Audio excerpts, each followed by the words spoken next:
Hari kenaikan Tuhan, hari kenaikan Isa Al-Masih, dirayakan 40 hari setelah kebangkitan Kristus, atau pada hari Kamis ke-6 setelah Paskah. Mengapa 40 hari? Angka 40 merupakan angka yang sering muncul dalam peristiwa di dalam kitab suci. Misalnya, 40 hari Musa naik ke Gunung Sinai dan turun membawa hukum Tuhan. 40 tahun Bapak Abraham menuntun bangsa Israel menuju tanah terjanji dan setia kepada Tuhan.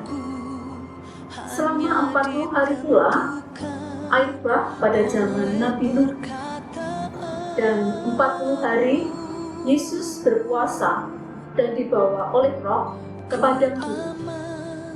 Bagi bangsa Israel, angka 40 adalah angka sempurna yang melambangkan ketekunan tiada batas.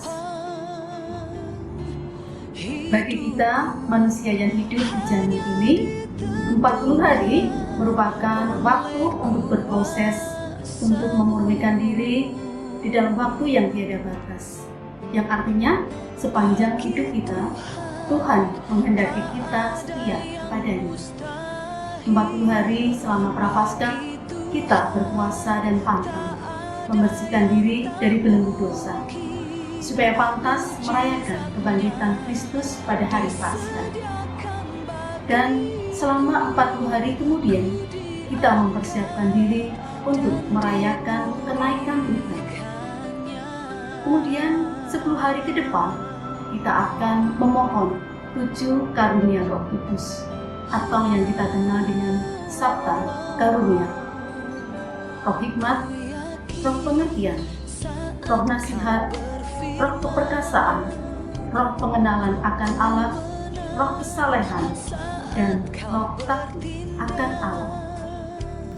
Pentakosta adalah memperingati turunnya Roh Kudus kepada para rasul atau para murid setelah 50 hari kebangkitan Kristus atau hari Paskah. Tuhan naik ke surga bukan berarti meninggalkan kita. Hal ini jelas dalam peristiwa-peristiwa mulia dalam doa Rosalium. Yesus bangkit dari antara orang mati, Yesus naik ke surga, Roh Kudus turun atas para rasul, Maria diangkat ke surga, Maria dimahkotai di surga. Melalui peristiwa-peristiwa tersebut menyadarkan kita bahwa Tuhan sungguh memenuhi janjinya. Allah Immanuel, Dia akan menyertai kita. Yesus naik ke surga. Iya, Yesus naik, tetapi bukan diangkat ke surga. Karena Yesus adalah benar-benar Tuhan, dan hanya Yesus yang datang dari surga, yang turun dan naik ke surga. Berbeda dengan Bunda Maria yang diangkat ke surga. Bunda Maria menjadi contoh manusia yang hidup murni, yang menerima perutusan meskipun berat dan tidak masuk akal.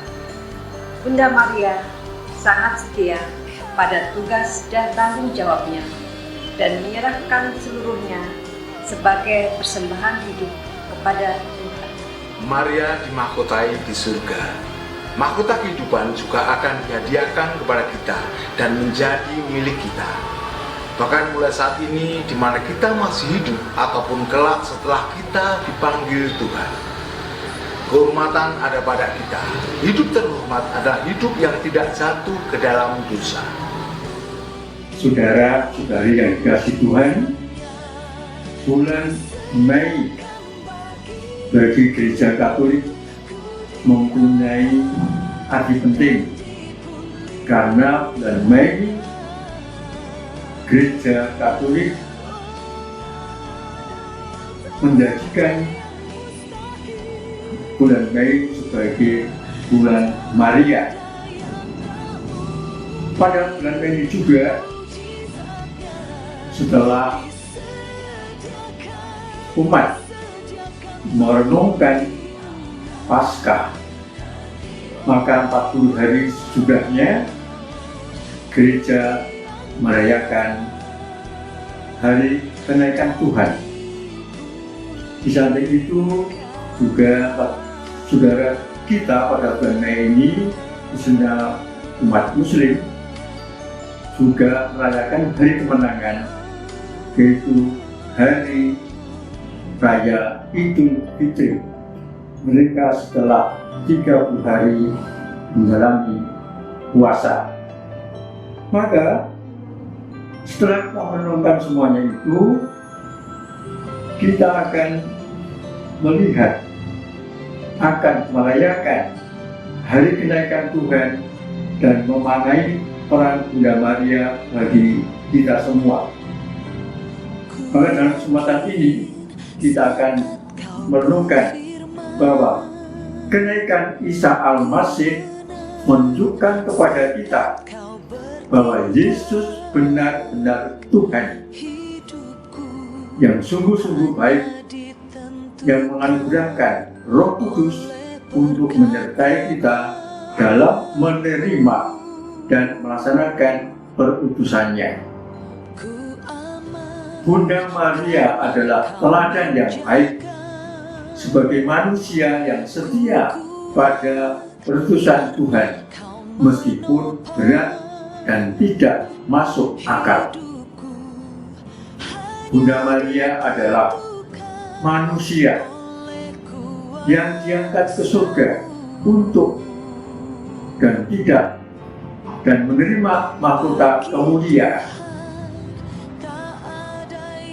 Belajar dari peristiwa ini, kita sebagai manusia sangat mungkin akan diangkat ke surga dan menerima mahkota kehidupan kekal.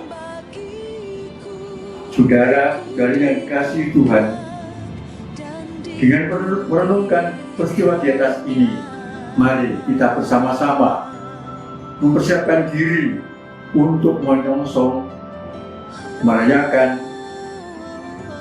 kenaikan Tuhan kita Yesus Kristus. Maka profesiat kepada umat Katolik yang merayakan hari kenaikan Tuhan ini, kita semua percaya bahwa Yesus akan menyiapkan tempat bagi kita semua di surga. Saudara-saudari yang terkasih, hari Raya Kenaikan Isa Al-Masih tahun 2021 ini terasa sangat istimewa, di mana dirayakan bersamaan dengan saudara kita umat Muslim yang merayakan Hari Raya Idul Fitri, hari kemenangannya selama 30 hari berpuasa dan mengendalikan diri dari keinginan yang tidak teratur. Tentu tidak hanya berhenti setelah kita merayakannya, namun akan tetap dilakukan dalam kehidupan sehari-hari untuk tetap setia pada proses Tuhan membentuk diri kita semakin murni dan hidup baik. Saudara-saudari yang dikasihi Tuhan, selamat Hari Raya Kenaikan Isa Al-Masih, selamat Hari Raya Idul Fitri. Semoga Allah berkenan memberkati kita semua dan memberkati kita dengan cinta dan kebahagiaan. Profesiat, terima kasih. Tuhan memberkati kita semua. Amin.